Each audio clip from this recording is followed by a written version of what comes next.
اضافہ ہوا ہے. مہنگائی کا تو انہوں نے ویسے ملک کا بیڑا غرق کر دیا. پی ڈی ایم نے اپنے ایشو ایشل ختم نہیں ہوتی ہیں. وہ بی بی جو ہے وہ ٹک ٹاکر وزیر اعلیٰ وہ تندور کے اوپر روٹیاں پکا رہی ہوتی ہے, ڈرامے کر رہی تھی. کسانوں سے پوچھو نا کسانوں کی اس وقت کیا حال ہے. کہا جی 3900 پہ جی وہ گندم ہم لیں گے, 3200 پہ بھی جی کوئی لینے کو تیار نہیں. کسان تو رل گیا ہے. میرے اگر وہ وزیر اعظم بن جائیں گے, حکومت زبردستی لے لیں گے فارم 47 کے ذریعے, تو وہ عوام سے نہیں ڈرتے نا. ان کو پتہ ہے کہ ہم تو ڈیل کے ذریعے آتے ہیں. عوامی بندہ عوام سے ڈرتا ہے, اپنے ووٹر سے ڈرتا ہے. تو اصل عوامی نمائندے یہاں بیٹھیں گے, ہمیں تو مینڈیٹ ملا نا.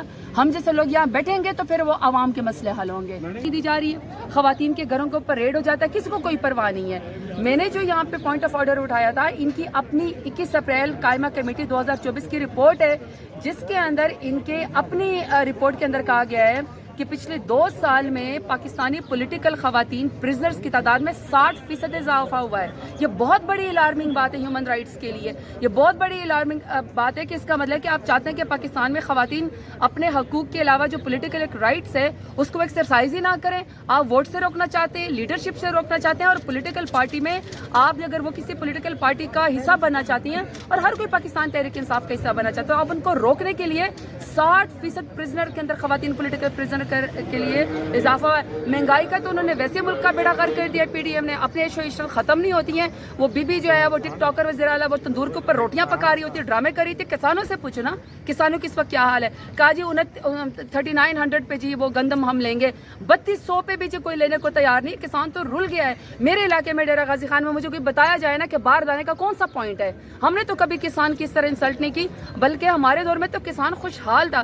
تو یہ جو ہیومن رائٹس کی وائلیشن ہو رہی ہے پاکستان کے اندر خواتین اور ورکر کے ساتھ جو ظلم اور جبر ہو رہا ہے نا, اس کی نظیر کہیں نہیں ملتی. ہمیں اور آپ سب کو اس کے خلاف آواز اٹھانی چاہیے. جو سسٹم ہے کیسے ٹھیک ہوگا, کتنا ٹائم لگے گا اس کو ٹھیک کرنے کے لیے؟ جب چور ہٹیں گے تو پولیٹیکل سسٹم ٹھیک ہوگا نا. عوام کے مینڈیٹ کے لوگ آئیں گے, جس طرح انہوں نے ہمیں ووٹ دیا, وہی عوامی کرسی کے اوپر بیٹھیں گے تو وہ ڈریں گے نا عوام سے. اگر وہ وزیر اعظم بن جائیں گے, حکومت زبردستی لے لیں گے فارم 47 کے ذریعے, تو وہ عوام سے نہیں ڈرتے نا. ان کو پتہ ہے کہ ہم تو ڈیل کے ذریعے آتے ہیں. عوامی بندہ عوام سے ڈرتا ہے, اپنے ووٹر سے ڈرتا ہے. تو اصل عوامی نمائندے یہاں بیٹھیں گے, ہمیں تو مینڈیٹ ملا نا. ہم جیسے لوگ یہاں بیٹھیں گے تو پھر وہ عوام کے مسئلے حل ہوں گے. تک رسائی نہیں مل رہی, ان کو ان کی فیملی تک, وکیل تک, اور ہماری پارٹی تک رسائی نہیں مل رہی. پھر ان کو ان کی لاش تک بھی رسائی نہیں مل رہی. اور ہماری بار بار ایک ہی ریکویسٹ ہے کہ ہم سے نہ چھپایا جائے کیوں آپ نے ان کو اس طرح رکھا ہوا ہے کہ ان کی فیملی کو رسائی نہیں ہے. اور جو شوکت خانم ہے اس میں ان کے ڈاکٹر اور ان کے ٹیسٹ جو ہے وہ وہاں سے علاج کروایا جائے. دیکھیں, دشمنی میں اتنا نہیں گرنا چاہیے کہ آپ خواتین کو اور آپ بزرگوں کو اور آپ بچوں کو ٹارگٹ کرنا شروع کریں. انفارچونیٹلی پاکستان میں ایک ایسی ملک میں, اس ملک کے اندر ایک ایسی حکومت بار بار آ جاتی ہے.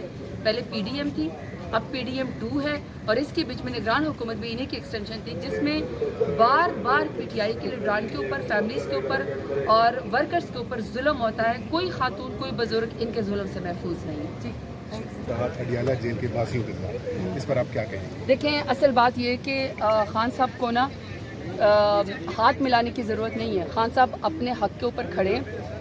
کیسز سارے جھوٹے ہیں. کیسز کا فیصلہ تب ہوگا جس طرح ہم قانون اور آئین کا اور انصاف کا دروازہ کھٹکھٹاتے ہیں. اس کے لیے ہمیں ڈیل کی ضرورت نہیں ہے.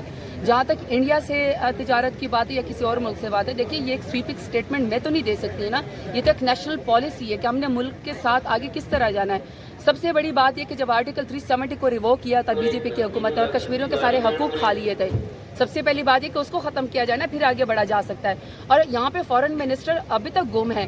ہمیں سعودی عرب کے ساتھ تعلقات کے اوپر, اور جو ان کے ساتھ ہمارے اکانومی کی جو ان کا ڈیلیگیشن آیا تھا, ہم تو ان کو ویلکم کرتے ہیں. آئیں اس کے بارے میں بتائیں. ایران کے صدر یہاں پہ تشریف لائیں, ان کو ہم ویلکم کرتے ہیں, لیکن ہمیں بتایا جائے نا کہ ان کے ساتھ کیا بائی لیٹرل ٹاک ہوئی ہے. اس میں ایران گیس پائپ لائن کی بات کیوں نہیں ہوئی, اور ہمیں ایک سپر پاور کیوں دھمکا رہی ہے کہ آپ کے ایران کے ساتھ تعلقات نہیں ہونے چاہیے.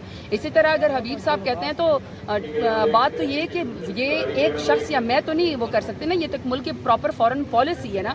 تو میں تو یہ سمجھتی ہوں کہ آرٹیکل 370 جو انہوں نے ریووک کیا تھا واپس ہوگا, کشمیریوں کو ان کے حقوق ملیں گے, تبھی انڈیا سے بات کرنی چاہیے.